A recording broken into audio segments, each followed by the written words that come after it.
오늘 6월 8일 베드로전서 4장 12절부터 19절입니다.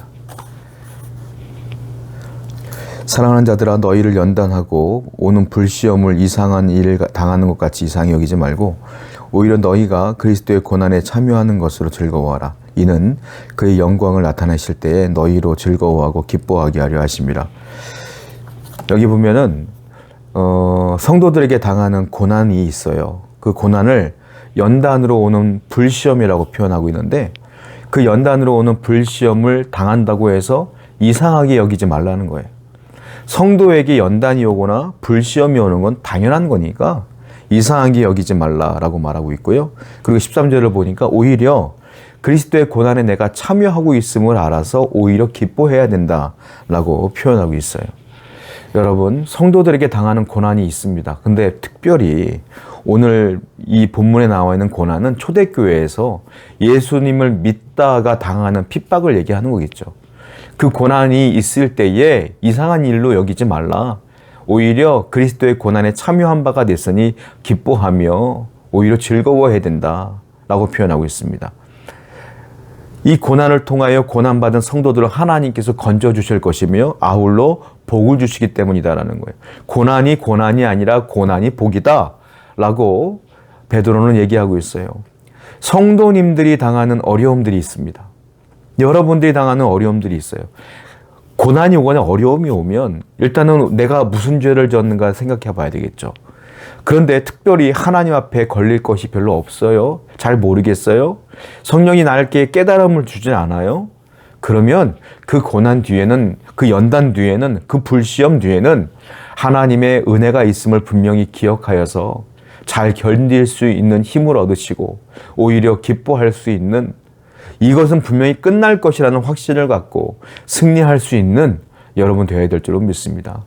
우리 하나님은 사랑하는 성도들을 망하게 두지 않아요. 우리가 당하는 고난은 동굴이 아니라 터널이에요. 동굴은 끝이 막혀 있지만 터널은 끝이 뚫려 있거든요. 언젠가는 지나갈 일이기 때문에 항상 인내를 잘해서 승리할 수 있는 여러분 되기를 축원드립니다. 14절이에요. 너희가 그리스도의 이름으로 치욕을 당하면 복 받은 자로다. 영광의 영 곧 하나님의 영이 너희 위에 계심이라. 오히려 예수를 믿는 것 때문에 고난을 당한다? 오히려 부당한 대우를 당한다? 내가 예수를 믿는 것 때문에 참는데 사람들은 그것을 이용해서 자기들 마음대로 한다? 그럴 때가 있지 않습니까? 그럴 때 어떻게 합니까? 오히려 우리는 복을 받는 것이다 라고 표현하고 있어요. 왜냐하면 하반절에 보니까 14절 하반절에 이렇게 써 있거든요. 영광의 영, 곧 하나님의 영이 너희 위에 계심이라. 이게 무슨 말이겠어요? 영광의 영, 하나님의 영은 성령을 말하는데 그 성령이 너희 위에 계시대요. 우리 위에 계시는 거예요. 무슨 말이겠어요? 이 모든 상황을 성령이 다 보고 계신다 이 말이에요. 성령이 여러분들이 당하는 고난과 어려움들을 다 보고 계셔요. 그러므로 이것이 고난으로 끝나는 것이 아니라 하나님의 은혜와 복으로 끝날 것이다 라고 표현하고 있어요. 하나님은 여러분들을 고난의 현장에 던져놓고 남몰라라 하는 분이 아니라 여러분들이 어려움 당하는 그 현장에 함께 계시면서 여러분들이 그 어려움들을 어떻게 이기는가 보고 계신다. 그리고 끝까지 선한 행동으로 믿음으로 이겨내면 반드시 복을 주신다라고 말씀하세요. 오늘도 고난을 당할 때마다 명심하세요. 하나님의 영이 내 위에 계신다. 하나님의 영이 나를 보고 계신다. 이것이 큰 위로가 될 줄로 믿습니다. 15절이에요. 너희 중에 누구든지 살인이나 도둑질이나 악행이나 남의 일을 간섭하는 자로 고난을 받지 말려니와. 고난은 두 종류예요. 무엇이냐? 예수를 믿음으로, 잘 믿음으로, 선한 행함으로, 복음을 전함으로 핍박을 받는 고난이 있고요. 또 다른 고난이 있는데 오늘 본문에 뭐라고 했어요? 살인이나 도둑질이나 악행이나 남의 일을 간섭하는 자로 고난받는 일, 즉 죄 지어서 당하는 고난. 의를 행하여 당하는 고난과 죄를 지어서 당하는 고난이 있는데 죄를 지으며 당하는 고난은 복이 아니에요.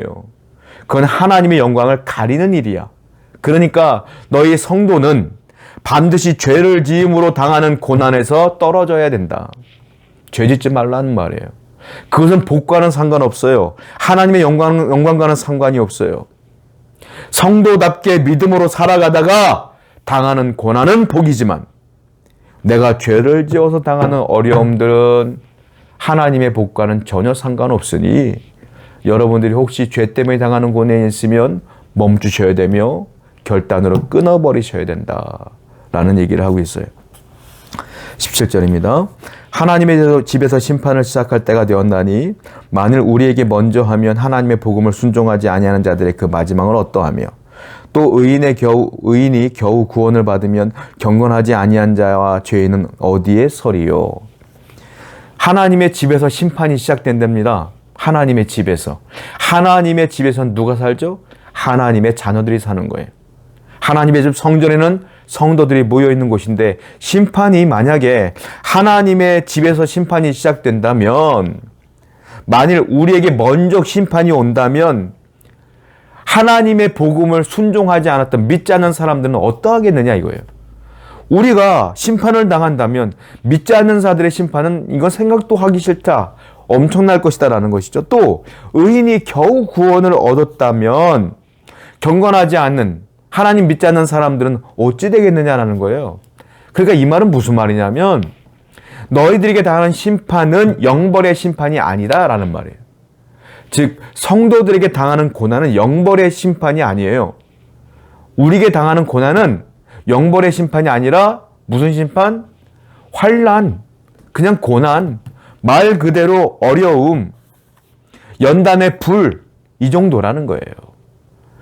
여러분들이 당하는 어려움들은 그 정도예요. 그런데요, 자, 이 심판은 믿음의 유무에 따라 달라지는데 믿음이 없는 성도가 아닌 사람들은 심판은 어떤 심판이냐? 영벌의 심판이에요.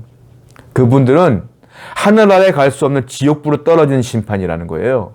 그런데 믿음을 갖고 있는 우리에게 당하는 그 고난들은 영벌의 고난이 아니지 않느냐 이거예요.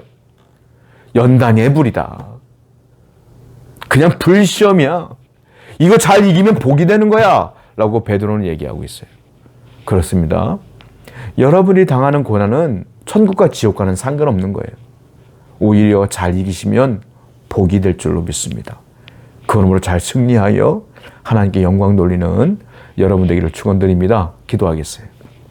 하나님, 심판과 고난과 어려움들, 불시험을 믿음으로 잘 이겨낼 수 있는 성도가 되게 해 주시옵소서. 예수님의 이름으로 기도드렸습니다. 아멘.